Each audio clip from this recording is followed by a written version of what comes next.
একদিন আমার স্বামী বাড়িতে কাজকর্ম করার জন্য একটি ছেলেকে নিয়ে আসলেন। ছেলেটি ছিল অত্যন্ত সৌন্দর্য। তাকে দেখে আমি মুগ্ধ হয়েছিলাম। সে কি করে একজন কর্মচারী হতে পারে? আমার মনে হয়েছিল সে বড়লোক ঘরের সন্তান। সে কি করে জুতো পালিশ করে? আমার স্বামী তাকে আমাদের বাড়ির কাজকর্ম করার জন্য নিয়ে আসলেন। কিন্তু একদিন আমার স্বামী শহরে একটা বড় কাজে চলে গেলেন। তখন বাড়িতে আমি আর ওই কর্মচারী শিবু ছিলাম। কিন্তু সেদিন তো বন্ধুরা, বাকিটা তোমাদের বলছি, তার আগে তোমাদের একটা কথা বলি, রাগ করবে না কিন্তু। তোমরা এই ভিডিওতে একটি লাইক দিয়ে এবং চ্যানেলটি সাবস্ক্রাইব করে পাশে থাকবে। এবার আসল ঘটনাটা শুরু করি। আমার নাম ঐশী, স্বামী রাজেশ আর আমি, এই নিয়ে আমাদের ছোট্ট সংসার। রাজেশ একটি প্রাইভেট কোম্পানিতে উচ্চপদে চাকরি করে, আর আমি বাড়ির সব কিছু সামলাই। ইদানিং কাজের চাপ বড্ড বেড়ে গিয়েছিল। একা হাতে সবটা সামলে উঠতে পারছিলাম না। রাজেশকে অনেক দিন ধরেই বলছিলাম একজন সাহায্যকারী রাখার জন্য। অবশেষে একদিন সন্ধ্যায় রাজেশ বাড়ি ফেরার সময় সাথে করে একটি ছেলেকে নিয়ে এলো।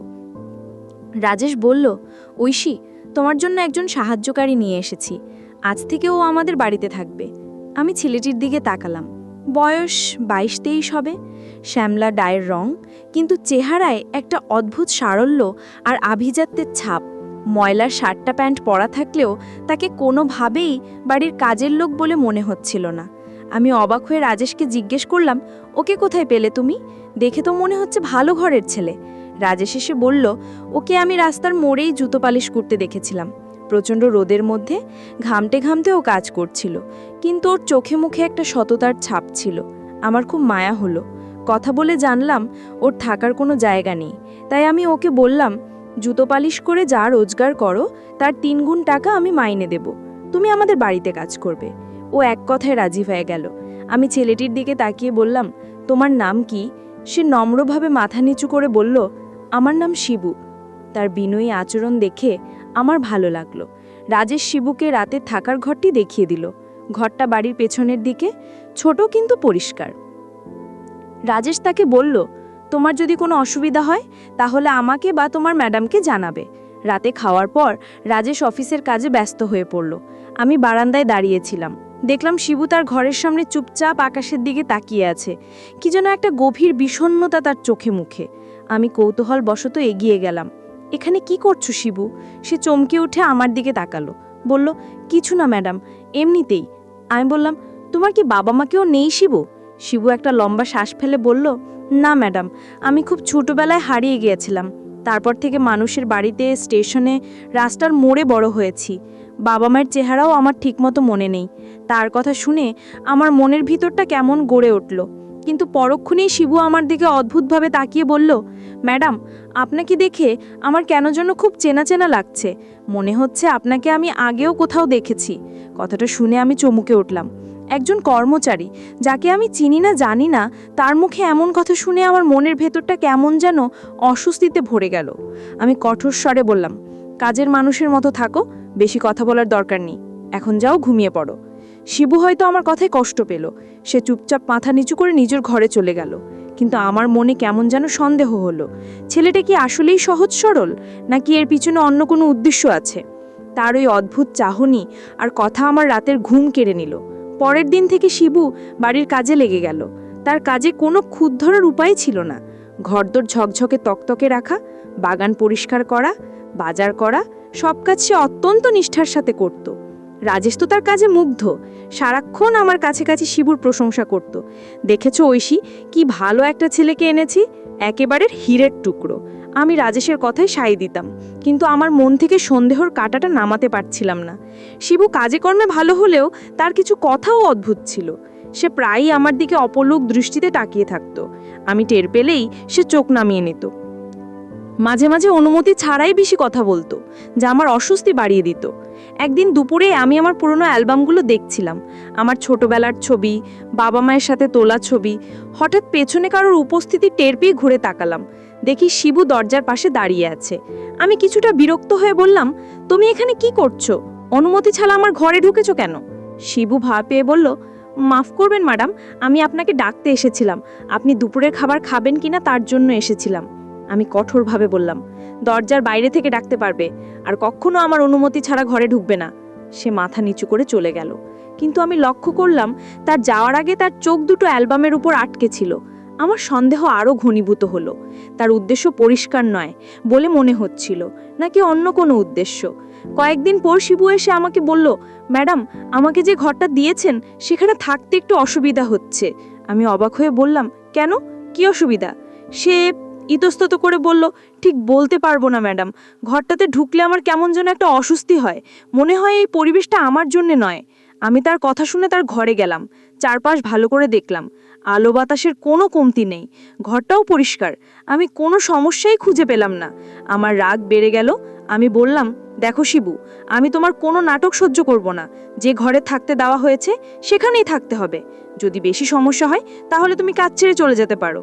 আমার কথায় শিবু কষ্ট পেয়েছিল, তা তার মুখ দেখেই বোঝা যাচ্ছিল। সে আর একটাও কথা না বলে নিজের কাজে মন দিল। কিন্তু সেদিন রাতে আমি একটা অদ্ভুত স্বপ্ন দেখলাম। কর্মচারী সেই ছেলেটি আমাকে বলল, ম্যাডাম, আমি আর আপনার বাড়িতে থাকবো না, চাকরিও করব না, কারণ আপনি অনেক সন্দেহ করেন। আমার টাকার দরকার নেই, আমি চলে যাব ম্যাডাম। আমার চরিত্র অনেক ভালো, আপনি আমাকে শুধু শুধু সন্দেহ করেন। ঘুমটা ভেঙে যাওয়ার পর আমার সারা শরীর ভয়ে কাঁপছিল। এই স্বপ্নটা আমি আগেও কয়েকবার দেখেছি। সকালে ঘুম থেকে ওঠার পর থেকেই আমার মনটা খারাপ ছিল। স্বপ্নের ঘটনাটা আমাকে ভীষণভাবে নাড়া দিয়ে গেছে। শিবুর কথা মনে পড়তেই আমার মন খারাপ হয়ে গেল। রাজেশ আমার অবস্থা দেখে জিজ্ঞেস করলো, কি হয়েছে ঐশী, তোমাকে এমন চিন্তিত দেখাচ্ছে কেন? আমি স্বপ্নের কথা বললাম। রাজেশ আমাকে সান্ত্বনা দিয়ে বলল, এসব কথা ভেবে কষ্ট পেও না, যা হওয়ার তা হয়ে গেছে। কিন্তু আমার মন মানছিল না। সারা দিন আমি অন্যমনস্ক হয়ে রইলাম। এরই মধ্যে শিবুর অদ্ভুত কথাগুলো আমার কানের মধ্যে বাজতে লাগলো। সন্দেহ আরও বেড়ে গেল। সে এখন আগের চেয়েও বেশি চুপচাপ থাকতো, কিন্তু তার সেই অদ্ভুত চাহনিটা বদলায়নি। মাঝে মাঝে দেখতাম সে উঠোনের এক কোণে বসে কি যেন ভাবছে। তার চোখের কোণে জল চিকচিক করত। আমার মনে হতো এই ছেলেটা কোনো বড় রহস্য লোক আছে। একদিন আমি রাজেশকে বললাম, আমার শিবুকে নিয়ে খুব ভয় হচ্ছে। ওর কথাবার্তা একদমই স্বাভাবিক নয়। আমার মনে হয় ও ভালো মানুষ নয়। রাজেশ আমার কথা উড়িয়ে দিয়ে বলল, ঐশী, তুমি অকারণে ওকে সন্দেহ করো।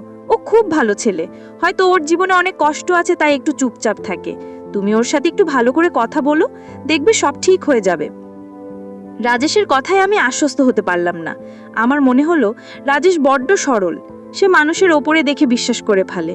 আমি ঠিক করলাম শিবুর উপর নজর রাখব। এরই মধ্যে রাজেশকে অফিসে জরুরি কাজের জন্য 3 দিনের জন্য শহরের বাইরে যেতে হলো। যাওয়ার আগে সে শিবুকে ডেকে বলল, শিবু, আমি কয়েকদিনের জন্য থাকবো না, তুমি বাড়ির সব দায়িত্ব ঠিকমতো পালন করবে আর ম্যাডামের খেয়াল রাখবে।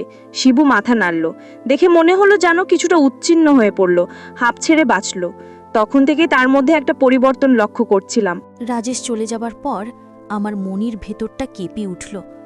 এই কদিন আমাকে এই অদ্ভুত লোকটার সাথে একা বাড়িতে থাকতে হবে। আমার ভয়টা শতগুণ বেড়ে গেল। আমি ঠিক করলাম এই সুযোগে শিবুর আসল পরিচয় খুঁজে বের করতেই হবে।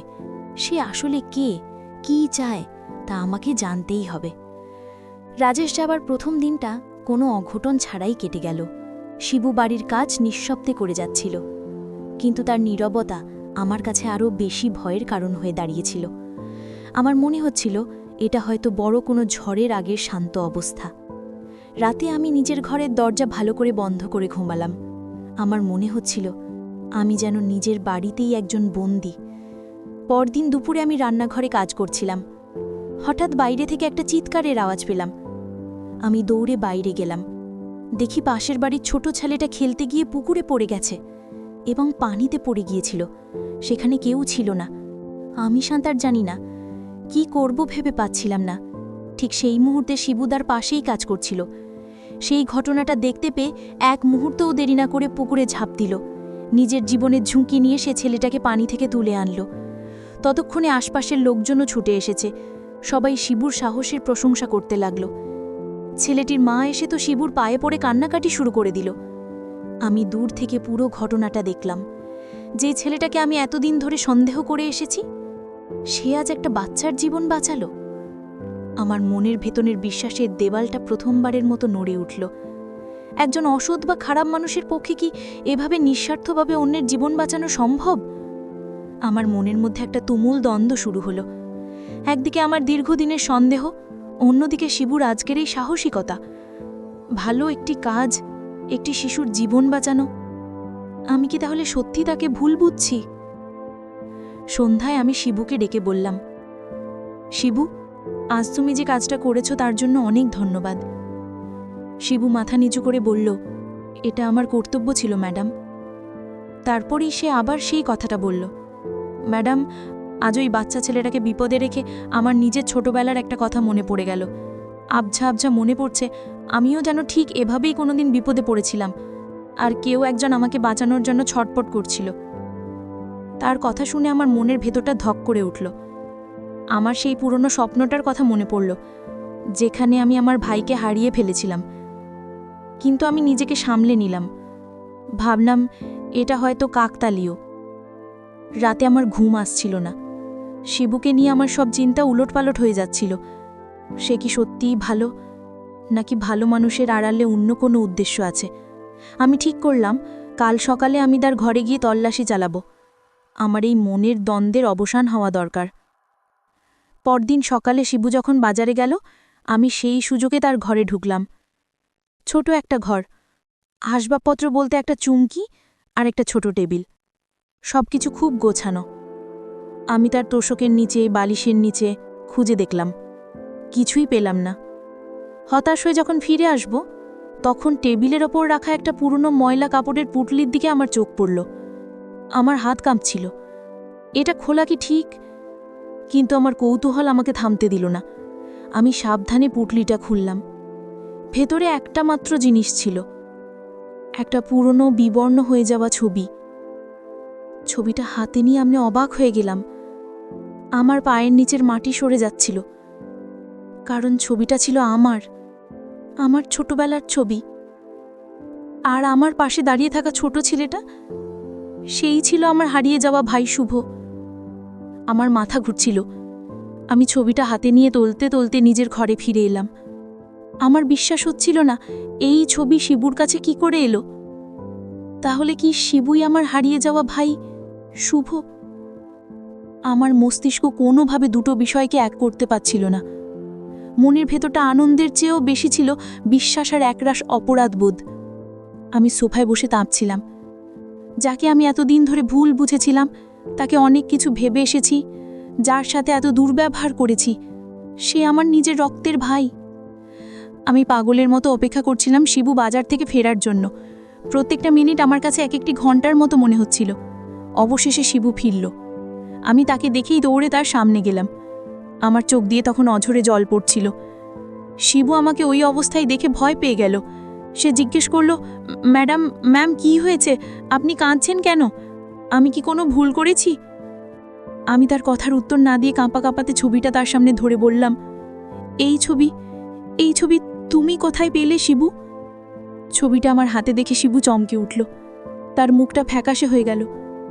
সে মাথা নিচু করে বলল, ম্যাডাম, এটা আমার কাছেই ছিল। এটা আমার দিদির ছবি। আমি যখন ছোট ছিলাম তখন দিদির সাথে এই ছবিটাই তুলেছিলাম। কিন্তু একদিন একটা মেলায় গিয়ে আমি দিদির কাছ থেকে হারিয়ে যাই। তারপর থেকে এই ছবিটাই আমার একমাত্র সম্বল। আমি আর নিজেকে ধরে রাখতে পারলাম না। কান্নায় ভেঙে পড়ে বললাম, এই ছবিতে থাকা ছেলেটা কি তুমি শিবু? শুভ অবাক হয়ে আমার দিকে তাকিয়ে বলল, হ্যাঁ ম্যাডাম। আমি চিৎকার করে কেঁদে উঠলাম। বললাম, আর আমাকে ম্যাডাম বলিস না। আমি তোর দিদি, আমি তো ইসি দিদি, আর তুই আমার ভাই শুভ। শুভ অর্থাৎ শিবু আমার কথা শুনে পাথরের মতো দাঁড়িয়ে রইল। তার চোখ দুটো বিস্ময়ে বড় বড় হয়ে গেল। আমি কাঁদতে কাঁদতে বললাম, আমার সব মনে পড়েছে।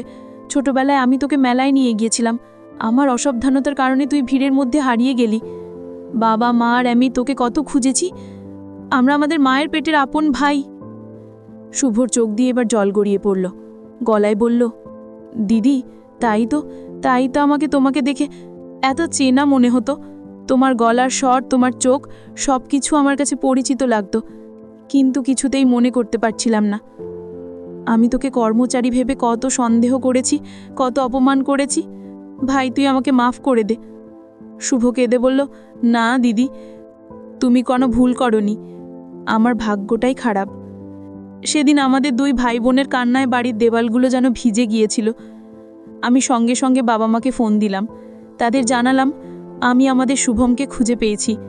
ফোনের ওপাশ থেকে বাবা মায়ের কান্নার আওয়াজ শুনতে পেলাম।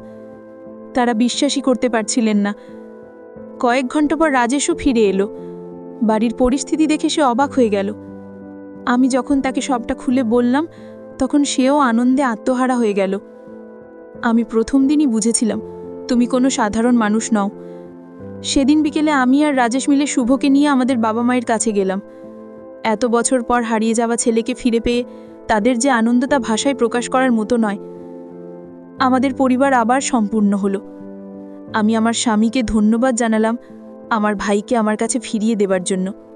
আমার মন থেকে সব সন্দেহ, সব অপরাধবোধ দূর হয়ে গেল। এখন আমার ভাই আমার পাশেই আছে। আমাদের পরিবার এখন অনেক হাসি খুশিতে আছে। বন্ধুরা,